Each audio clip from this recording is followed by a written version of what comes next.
I believe that if you propose a bill to address a criminal justice concern, it's important to determine if you actually have a problem. This bill is a solution looking for a problem. That's our San Antonio Police Chief William McManus, one of a handful of big city police chiefs speaking at the state capitol today, opposed to any sort of bathroom bill. Chief McManus says a bill regulating bathroom use for transgender Texans would create new complications for police officers in this state. Lawmakers during this special session have a bathroom bill top of mind, with the Senate debating it today. And Eyewitness News reporter Phil Anaya has, of course, covered this debate extensively. He joins us here on set as we say good evening to Governor Greg Abbott as well, who's joining us from Austin live to talk about a lot of the stories developing both at the Capitol and here at home. Governor, thanks for joining us.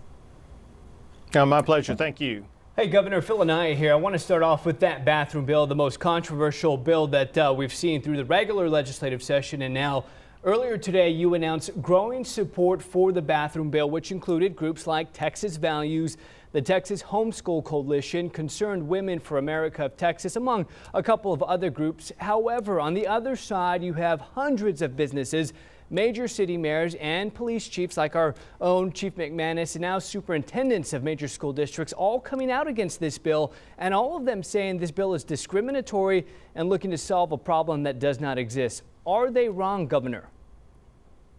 They are wrong. There's absolutely no intent whatsoever to be discriminatory about this.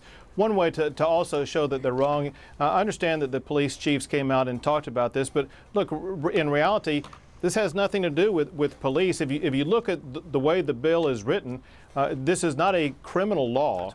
The authority to do any type of legal action on it is vested in the Attorney General of the state of Texas, and it is civil action. So this is just the latest example about how people are worried about something without really knowing what is in the law itself.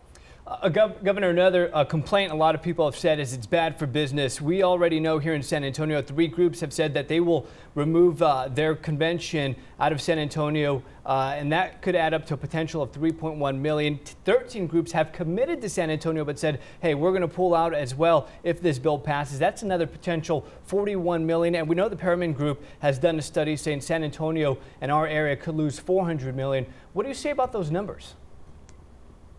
Well, when you look at numbers, there's a difference between hypothetical numbers and real numbers.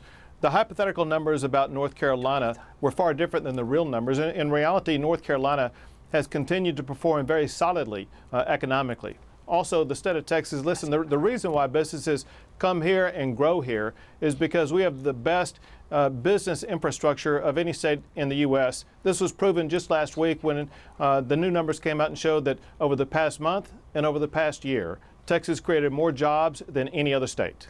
Governor, you mentioned North Carolina. We know that the state so far has lost out on an estimate of between $450 million to $630 million and a loss of 1,400 jobs. Sure, it's a small fraction of their entire economy, but why would you want to lose out on something like that? No, we don't want to, and that's why we are working with businesses, with business leaders, to make sure that people understand what this law does and what it doesn't do. And that's why I was trying to early on show that even police chiefs have a misunderstanding of what the law actually provides. And I think when people learn more about it, they realize there is no intent to discriminate whatsoever. We're just trying to resolve conflicts between Title IX and what some school districts are doing, and we're trying to avoid a patchwork quilt of rules and regulations across the state.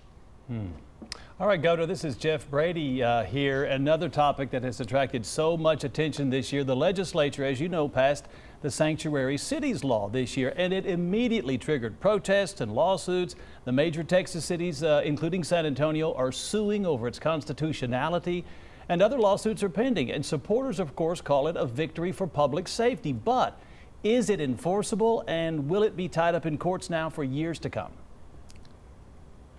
Well, it is enforceable, and yes, it will be tied up in courts for a long time, because regardless of what happens at the trial court, we all know that it will be appealed to the United States Supreme Court. What you need to know is this. The most controversial part about the ban on sanctuary cities is the part that people say requires that you show your papers. The fact is that provision was taken from the Supreme Court decision that upheld the Arizona law. We know that particular provision has already met Supreme Court muster by even the liberal justices on the United States Supreme Court. So I feel confident that when the Supreme Court passes judgment on it, the ban on sanctuary cities will be upheld, and that we will have greater safety and security that will prevent, like what the Travis County Sheriff did 2 weeks ago by putting back out onto the street a known gang member who posed serious danger because she didn't want to hold him behind bars, even though he'd been deported 4 times and had an ICE detainer request on him.